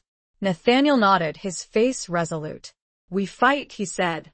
They had a choice between two worlds, the world of surrender, of betrayal, of despair, and the world of resistance, of courage, of hope. And in that moment, surrounded by enemies, facing impossible odds, they chose to fight, for each other, for their love, for a future that, even now, seemed impossibly distant, but which, they believed, was still worth fighting for. The choice, made in the face of ultimate betrayal, defined not only their immediate fate, but the very essence of their love, a love that refused to be extinguished, even by the darkest shadows of war. Chapter 16. The weight of his past. Before they could formulate a plan, before they could even decide how to fight back, the door to the cellar burst open, revealing not German soldiers, but Sister Agnes, standing alone, a pistol in her hand. Her face, once a mask of compassion, was now contorted with a mixture of anger and desperation. "It didn't have to be this way, Lillian," she said, her voice trembling. "You could have stayed in Switzerland. You could have had a peaceful life." Lillian stared at her, her heart filled with a mixture of disbelief and sorrow. "Why, Agnes?" she asked. "Why did you do this? Why did you betray us?" Sister Agnes's eyes flickered with a momentary sadness, but it was quickly replaced by a steely resolve. "I had my reasons," she said. "Reasons you wouldn't understand." "Try me," Nathaniel said, his voice cold and hard. Sister Agnes hesitated. Then she began to speak. Her voice was low, almost a whisper, but her words were clear and chilling. She told them her story, a story of loss, of grief, of a desperate attempt to protect what she held dear. She revealed that she had lost her family, her husband and her 2 sons, early in the war, victims of a German bombing raid. She had been consumed by grief, by hatred, by a desire for revenge. But she had also been consumed by a fear that the war would destroy everything, that it would leave nothing but ashes and despair. She had been approached by the high-ranking government official the traitor Eleanor had exposed. He had offered her a deal, a chance to protect herself, to protect her remaining loved ones by collaborating with the Germans. He had promised her that if she provided him with information, if she helped him to sabotage the resistance, he would ensure her safety, he would protect her from the horrors of the war. She had accepted his offer, reluctantly at first, then with a growing conviction. She had convinced herself that she was doing the right thing, that she was saving lives, that she was preventing further bloodshed. "I did what I had to do," she said, her voice defiant. "I made a choice, a difficult choice. But I made it to survive, to protect what was left of my world." Lillian felt a pang of sympathy for Sister Agnes, understanding the agonizing dilemmas that war forced upon people, the impossible choices between survival and morality. But she also knew that Sister Agnes's choices had had devastating consequences, that her actions had led to the deaths of countless innocent people. "Your choices had consequences, Agnes," Lillian said, her voice firm. "You betrayed your country. You betrayed your friends. You betrayed us." Sister Agnes's face crumpled. Tears streamed down her face. "I know," she whispered. "I know. And I'm sorry. I'm so sorry." She lowered her pistol, her hand trembling. She looked at Lillian, at Nathaniel, at Thomas, at Eleanor, her eyes filled with a deep, profound remorse. "I don't expect you to forgive me," she said. "But I want you to know the truth. I want you to understand why I did what I did." Nathaniel stepped forward, his face a mixture of anger and pity. "It's too late for apologies, Agnes," he said. "The damage is done." He reached for his own pistol, his intention clear. He was going to kill her, to avenge the lives she had taken, to bring an end to her treachery. But Lillian stopped him. She placed her hand on his arm, her touch gentle but firm. "No, Nathaniel," she said. "Don't." "It's not worth it. It won't bring anyone back. It won't change anything." Nathaniel looked at her, his eyes filled with conflict. He was torn between his desire for revenge and his love for Lillian, his respect for her compassion, her unwavering belief in the power of forgiveness. He lowered his pistol, his hand trembling. He couldn't do it. He couldn't kill her, not in cold blood. Sister Agnes looked at Lillian, her eyes filled with gratitude. She knew that Lillian had saved her life, that she had spared her from a fate she deserved. The weight of not just Nathaniel's past, but of all their pasts, pressed down on them in that cellar. The revelations had stripped away the simple narrative of good versus evil, replacing it with a complex tapestry of human frailties, of choices made under duress, of the enduring consequences of actions taken in the name of survival, or love, or even a twisted sense of duty. Chapter 17. The Long Road Back. The arrival of German soldiers, alerted by the sound of their voices, interrupted the tense standoff. A firefight erupted, chaotic and brutal, the confined space of the cellar amplifying the sounds of gunfire and shouting. Nathaniel, despite his reluctance to kill Sister Agnes, fought with a fierce determination, protecting Lillian, Thomas, and Eleanor. He used his training, his experience, to outmaneuver the soldiers, taking them down one by one. Lillian, though unarmed, helped in any way she could, tending to the wounded, providing cover, shouting warnings. Sister Agnes, surprisingly, joined the fight, turning her pistol on the German soldiers. She fought with a desperate intensity, as if trying to atone for her past sins through this final act of defiance. The battle was short but fierce. When the smoke cleared, the German soldiers were dead, but Sister Agnes was also mortally wounded, a bullet lodged in her chest. Lillian rushed to her side, her instincts as a caregiver overriding her feelings of betrayal and anger. She tried to stop the bleeding, to comfort her, but it was too late. Sister Agnes looked at Lillian, her eyes filled with pain and regret. "Thank you," she whispered, for not letting him kill me." Lillian held her hand, tears streaming down her face. "I understand, Agnes," she said. "I understand why you did what you did." Sister Agnes smiled weakly. "It wasn't worth it," she whispered. "None of it was worth it." Her breathing became shallow, ragged. She closed her eyes, her grip on Lillian's hand loosening. She was gone. The silence that followed was deafening, broken only by the sobs of Lillian and Eleanor. The fight was over, but the cost had been high. They buried Sister Agnes in the churchyard, a simple grave marked by a wooden cross. They said a prayer for her, a prayer for forgiveness, a prayer for peace. They knew that they couldn't stay in the village any longer. The Germans would be back, searching for them, seeking revenge. They contacted Jean-Pierre, who arranged for them to escape once again, to make their way back to Switzerland, to safety. The journey back was even more perilous than before. They were fugitives, hunted by both the Germans and the collaborators within the French government. But they had one advantage. They had the evidence, the documents that Eleanor had saved, the proof of Sister Agnes's treachery, and the high-ranking officials' involvement. They knew that they had to get this evidence to the right people, to expose the truth, to bring the traitors to justice. They reached Switzerland exhausted, battered, but alive. They were safe for now. But they knew that their fight was far from over. They presented the evidence to the Swiss authorities, who, in turn, contacted the Allied forces. The information caused a sensation, leading to the arrest and prosecution of the high-ranking official and the dismantling of his spy network. The long road back to safety had been paved with sacrifice, loss, and a final, unexpected act of redemption from the very person who had betrayed them.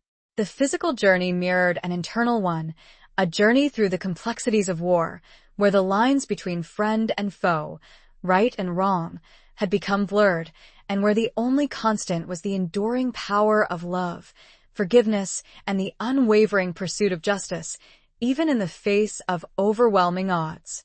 Chapter 18. Letters from the Dead. With the war finally drawing to a close, the Allied forces gaining ground, and the German war machine crumbling, a sense of cautious optimism began to spread across Europe. Lillian, Nathaniel, and Thomas remained in Switzerland, waiting for the day when they could return to France, to their homes, to their lives. They received news from Jean-Pierre, sporadic updates about the liberation of France, the fall of the collaborators, the slow, painful process of rebuilding a nation shattered by war. One day, a package arrived for Nathaniel. It was from the British Army, a collection of his personal belongings that had been recovered from the battlefield, items that had been thought lost forever. Among the items was a small, wooden box, filled with letters. Letters that Nathaniel had written to Lillian, letters that he had never been able to send, letters that had been lost in the chaos of war. Nathaniel was hesitant to open the box, to read the letters. He was afraid of what they might contain, of the memories they might evoke, of the pain they might resurface. But Lillian encouraged him. She knew that the letters were a part of his past, a part of his story, a part of who he was. She knew that he needed to confront his past, to make peace with it, in order to move forward. They sat together, side by side, as Nathaniel opened the box and began to read the letters. They were filled with his thoughts, his feelings, his experiences during the war. They were filled with his love for Lillian, his hopes for their future, his fears about the present. He wrote about the horrors of the trenches, the constant fear of death, the loss of his comrades. He wrote about the beauty of the French countryside, the resilience of the human spirit, the enduring power of hope. He wrote about his doubts, his fears, his regrets.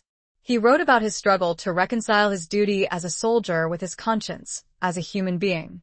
He wrote about Eleanor, about his guilt over breaking off their engagement, about his confusion over her betrayal. He wrote about his love for Lillian, his unwavering belief in their future together, his fear that he might not survive the war to see that future realized. As Nathaniel read the letters, tears streamed down his face. He relived the pain, the loss, the trauma of the war. But he also relived the moments of joy, of connection, of love. Lillian held his hand, her touch gentle and reassuring. She listened patiently, without judgment, offering him her understanding and compassion. The letters were a window into his soul, a testament to his strength, his resilience, his capacity for love. They were a reminder of all that he had endured, all that he had overcome. As he finished reading the last letter, Nathaniel felt a sense of closure, a sense of peace. He had faced his past, he had made peace with it.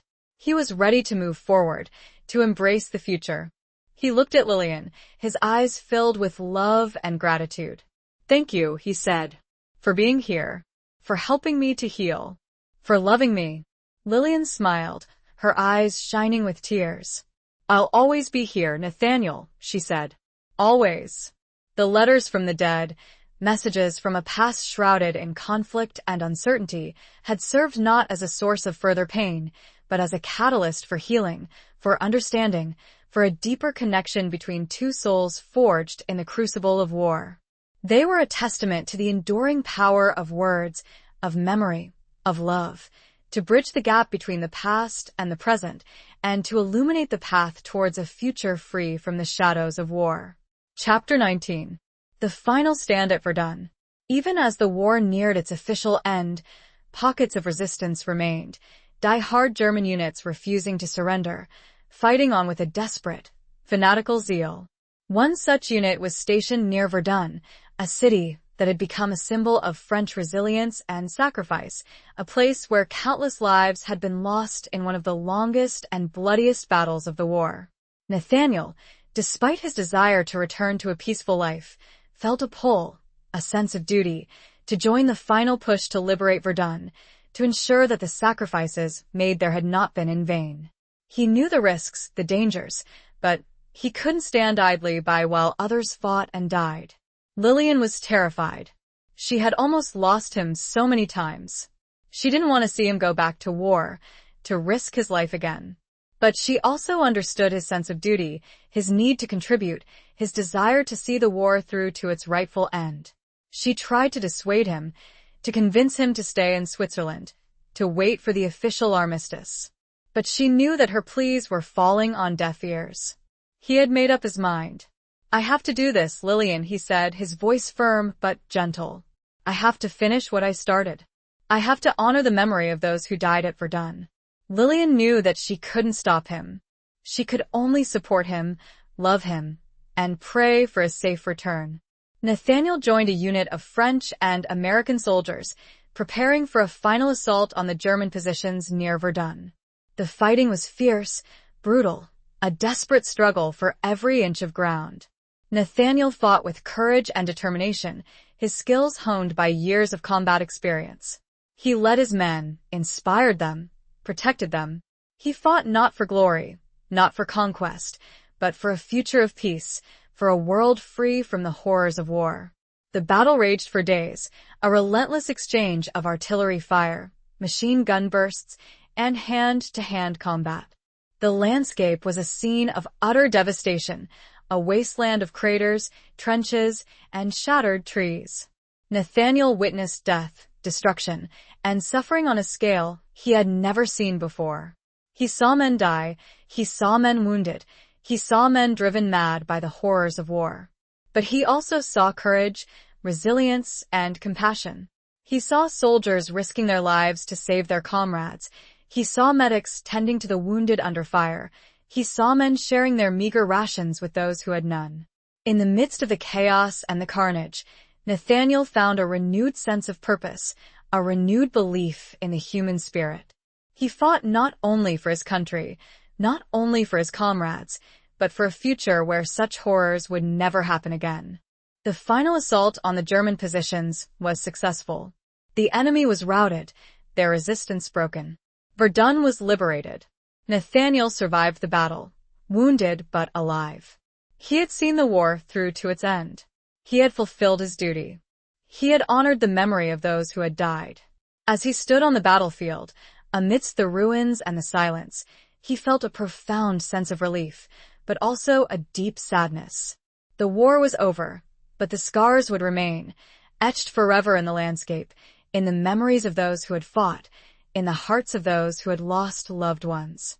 The final stand at Verdun, a place synonymous with unimaginable loss and unwavering courage, became for Nathaniel not just a military victory, but a personal testament to the enduring power of the human spirit to overcome even the most horrific circumstances.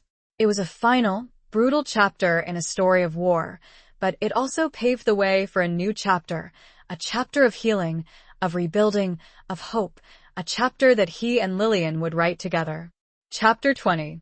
The Reckoning of Love and Duty. The armistice was declared. The guns fell silent. The war was finally over. Nathaniel returned to Switzerland, to Lillian, to Thomas, to the peace and tranquility they had found there. He was a changed man, scarred both physically and emotionally by his experiences, but also strengthened, his spirit tempered by the fires of war. Lillian welcomed him with open arms, her love for him unwavering, her relief palpable. She had feared she would never see him again, that he would become another casualty of the war. But he was home, he was alive, and that was all that mattered. They spent their days together, reconnecting, rediscovering each other, healing from the wounds of the war. They talked for hours, sharing their experiences, their fears, their hopes for the future. Nathaniel told Lillian about the final battle at Verdun, about the horrors he had witnessed, about the courage he had seen, about the sacrifices that had been made.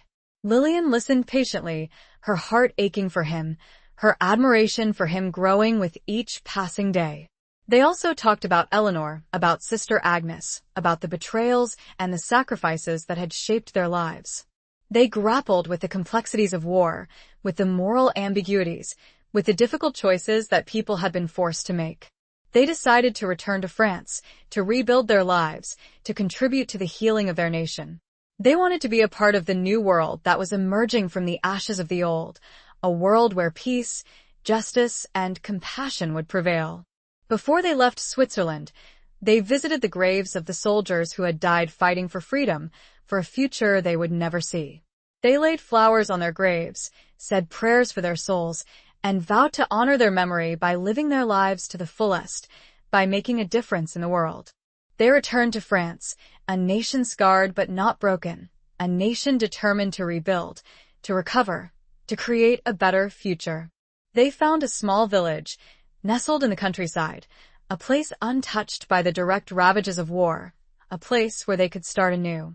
Nathaniel used his carpentry skills to build them a home, a simple but comfortable cottage, surrounded by a garden, a symbol of hope and renewal. Lillian found work at a local school, teaching children, nurturing their minds, instilling in them the values of peace, tolerance, and understanding. They lived a quiet, peaceful life, far removed from the chaos and violence of the war. But they never forgot the lessons they had learned, the sacrifices they had made, the love that had sustained them through the darkest of times. Their love had been tested by fire, by betrayal, by loss, but it had emerged stronger, more resilient, more profound. It was a love born in the midst of war, a love that had endured despite the horrors, a love that had become a beacon of hope, a testament to the enduring power of the human spirit. The reckoning of love and duty, a conflict that had defined their lives throughout the war, had finally found its resolution. They had fulfilled their duty, they had fought for what they believed in, and they had found, in each other, a love that transcended all boundaries, a love that would last a lifetime, a love that was their ultimate reward, their ultimate victory. The war was over, and in its wake, they had found not only peace but a profound, enduring connection, forged in the crucible of conflict and tempered by the shared experience of loss, sacrifice, and ultimately, redemption. Epilogue. Years passed. The scars of war slowly faded, both on the landscape and in the hearts of those who had lived through it. France rebuilt, recovered, and gradually, painfully, healed. Lillian and Nathaniel lived a long and fulfilling life together. Their cottage became a haven, a place of warmth, laughter, and love. They had children, grandchildren, and great-grandchildren, their family a testament to the enduring power of life, of hope, of renewal. They never forgot the war, the lessons they had learned, the sacrifices they had made. They told their stories to their children and grandchildren, ensuring that the memory of those who had died would live on, that the horrors of war would never be repeated. They often visited the battlefields, the cemeteries, the memorials, paying their respects to those who had fallen, honoring their courage, their sacrifice, their unwavering belief in a better future. They remained in contact with Thomas, who had also rebuilt his life, becoming a successful doctor, dedicating his life to healing others, to atoning for the sins of the past. Eleanor's fate remained a mystery. After the war, she had disappeared, vanished without a trace. Some said she had been captured and executed by the French authorities. Others said she had escaped to another country, starting a new life under an assumed name. Lillian and Nathaniel never knew the truth, but they often thought of her, wondering what had become of her, hoping that she had found some measure of peace. One autumn evening, as the sun was setting, casting a golden glow over the countryside, Lillian and Nathaniel sat on their porch, holding hands, watching the world go by. They were old now, their bodies frail, their hair white, but their love for each other remained as strong as ever. Lillian looked at Nathaniel, her eyes filled with love and gratitude. "We made it, Nathaniel," she said, her voice soft and gentle. "We survived.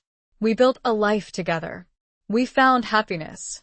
Nathaniel smiled, his eyes meeting hers. "Yes, Lillian," he said. "We did. And it was all because of you. You were my strength, my hope, my love. You saved me." Lillian shook her head. "We saved each other, Nathaniel," she said. "We were meant to be together. It was fate." Nathaniel squeezed her hand, his touch still warm and reassuring. "Perhaps it was," he said. "Or perhaps it was just love. A love that conquered all." They sat there in silence, watching the sun sink below the horizon, the sky ablaze with color. They had lived a long and full life, a life filled with love, loss, joy, sorrow, hardship, and triumph. They had faced the horrors of war, they had endured betrayal and loss, but they had emerged stronger, their love for each other unbreakable. As darkness fell, they went inside, their hearts filled with peace, with gratitude, with a quiet certainty that their love, born in the midst of war, would endure for eternity, a testament to the resilience of the human spirit, a beacon of hope in a world that had known too much darkness. Their story, a story of war and romance, of betrayal and forgiveness, of loss and redemption, was a story for the ages, a story that would live on, long after they were gone. The end.